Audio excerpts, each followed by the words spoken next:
जब शब्द रुक जाए और मन थम जाए, जब लहरें भी किनारों से मिल जाए, जब भीतर की आवाज सुनाई दे, तो जानो शांत रस उतर आए। न क्रोध, न लोभ, न कोई चाह, बस आत्मा से आत्मा की राह। जहां न शोर, न कोई सवाल, बस मौन में बसा है सच्चा सुल्तान। शांत रस है वो निर्मल झील, जिसमें मन डूबे तो मिले तस्कीन, जहां हर चिंता बह जाती है और श्वास भी ध्यान बन जाती है। ये वही रस है जो सिखाता है कि स्थिरता में ही गहराई बसती है, जहां प्रेम भी शांत हो जाए और जीवन प्रार्थना बन जाए। शांत रस नहीं कोई अवस्था है, ये तो आत्मा की परिभाषा है, जहां हर भाव अंततः ठहर जाए और मैं मिटकर हम बन जाए। तो आओ आज एक पल को रुके, अपने भीतर की आवाज को सुने, क्योंकि शांति ही जीवन की आस है और शांत रस ही आत्मा की सांस है।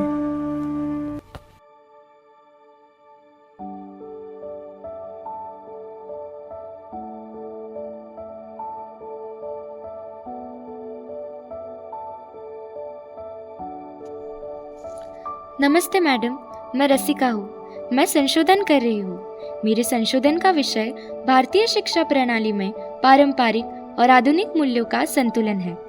आपका कुछ अमूल्य समय चाहूंगी। जी कहिए रसिका, मैं आपकी क्या सहायता कर सकती हूँ? सबसे पहले कृपया विद्यालय के बारे में थोड़ा बताइए। आरडीजी स्कूल प्रारंभ में एक छोटी स्कूल के रूप में थी और आज यह एक भव्य, दिव्य और संस्कार युक्त शिक्षण संस्था बन चुकी है। मैम, आरडीजी का संपूर्ण नाम क्या है? इसका संपूर्ण नाम है राधा देवी गोयनका पब्लिक स्कूल। सुप्रभात मैम। मैम, राधा देवी जी गोयनका, इनके जन्मदिवस के उपलक्ष्य में हम राधा देवी जी की जीवन यात्रा पर एक नाटिका प्रस्तुत करने जा रहे हैं। इस अवसर पर आपकी उपस्थिति प्रार्थनीय है। अरे वाह, बहुत बढ़िया। आइए रसिका जी, आप भी हमारे साथ नाटिका देखने। तो चले हम।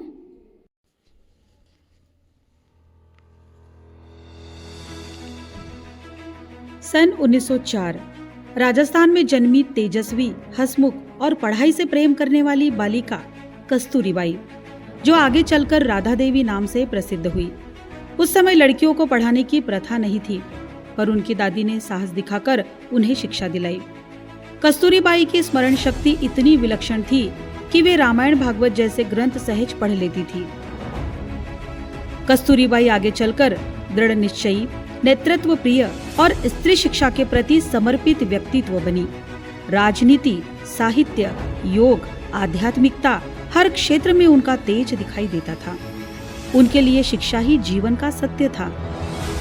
घूंघट, बाल विवाह, वृद्ध विवाह जैसी पुरानी रूढ़ियों के सामने राधा देवी जी कभी नहीं झिझकी। 70-75 वर्ष पहले उन्होंने स्वयं घूंघट प्रथा का त्याग किया और समाज में आवाज उठाई। स्त्री का अधिकार उसकी शिक्षा है। एक स्त्री शिक्षित, पूरा परिवार शिक्षित। विवाह के बाद पति किशनलाल जी के साथ मिलकर उन्होंने एक बड़ा निर्णय लिया। अपने बच्चों जैसे ही आम लोगों के बच्चों को भी अच्छी शिक्षा मिले। किशनलाल जी ने उदारता से सहयोग दिया और 1 जनवरी 1942 को राधा देवी जी के जन्मदिवस पर अकोला में भारतीय सेवा सदन की स्थापना हुई। राधा देवी जी ने विश्व मंदिर, बालक मंदिर, विद्या मंदिर, कन्याशाला, महिला महाविद्यालय, एक एक करके अनेक संस्थाएं खड़ी की। हरिजन सेवा, समाज सुधार और शिक्षा प्रसार, यही उनका जीवन धर्म था। उन्होंने अंग्रेजों के खिलाफ आवाज उठाई। देश की आजादी में उनका महत्वपूर्ण योगदान था। उनके कार्यों के लिए उन्हें सावित्रीबाई फुले पुरस्कार, विदर्भ केसरी, सेवाश्री, स्त्री रत्न जैसे कई सम्मान मिले। वे 2 बार विधानसभा विधायक भी रही। माताजी सच में हम सबके लिए प्रेरणा है। ऐसी बहुमुखी प्रतिभा की धनी हमारी आदरणीय माताजी के विषय में जितना भी कहा जाए उतना कम होगा। सफल कुशल अनुमति हो तुम, हम सबकी श्रद्धा हो तुम। प्यार समेटे आंचल तेरा, हम सबकी माताजी हो तुम, हम सबकी माताजी हो तुम।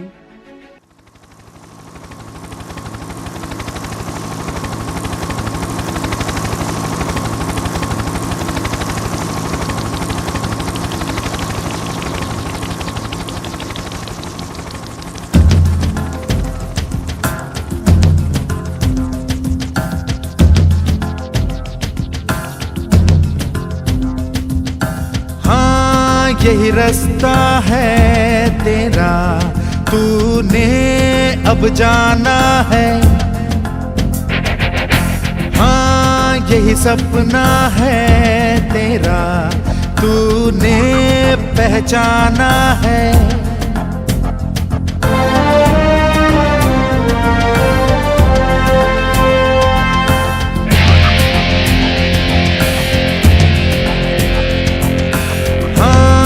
यही रास्ता है तेरा, तूने अब जाना है। हाँ यही सपना है तेरा, तूने पहचाना है। तुझे अब ये दिखाना है।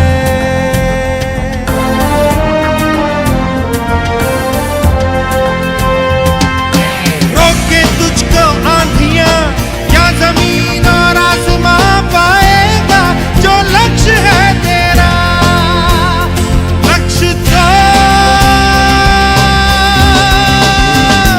हर हाल में पाना है।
तो क्या राधा देवी जी ने इस स्कूल का निर्माण किया है?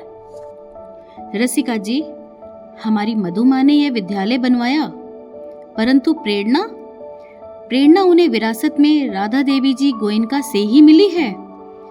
मधु माँ के संस्कार, मूल्य और शिक्षा के प्रति समर्पण ने ही इस संस्था को जन्म दिया है। रसिका जी आइए मैं आपको नया ग्रंथालय दिखाती हूँ। नैनं छिन्दन्ति शस्त्राणि, नैनं दहति पावकः, न चैनं क्लेदयन्त्यापो, न शोषयति मारुतः। बच्चों, तुम इस श्लोक का अर्थ जानते हो? जी मैम, इस आत्मा को शस्त्र नहीं काट सकते, इसे अग्नि से जला नहीं सकते, जल से इसे गीला नहीं कर सकते और वायु से इसे सुखा नहीं सकते। यही इसका अर्थ है। बहुत सुंदर। क्योंकि हमारी मधुमा चाहती थी कि हमारे विद्यार्थी नैतिक मूल्यों को आत्मसात करें और उनके अनुसार भगवद गीता जीवन के हर अंग को स्पर्श करने वाला श्रेष्ठ माध्यम है। मैम, क्या मधुमा ने वास्तव में इन मूल्यों को जिया होगा? हाँ रसिका, डिसिप्लिन, परफेक्शन, ऑनेस्टी, पंक्चुअलिटी, ये केवल शब्द नहीं, हमारी मधुमा का जीवन धर्म था। वाह, कितना सुंदर और व्यवस्थित ग्रंथालय। और विद्यार्थी कितने अनुशासित। यहाँ बच्चे सिर्फ किताबें ही नहीं पढ़ते, बल्कि शोध, प्रोजेक्ट और अतिरिक्त अध्ययन भी करते हैं, ताकि वे ज्ञानवान और जागरूक बन सके। अब आइए, यह है हमारी कंप्यूटर लैब। बच्चों के लिए तो यह बहुत उपयोगी है। बिल्कुल, यहाँ बच्चे कोडिंग, टाइपिंग से लेकर डिजिटल लर्निंग तक सब सीखते हैं। यह है रोबोटिक्स लैब। सही, आज के युग की असली जरूरत।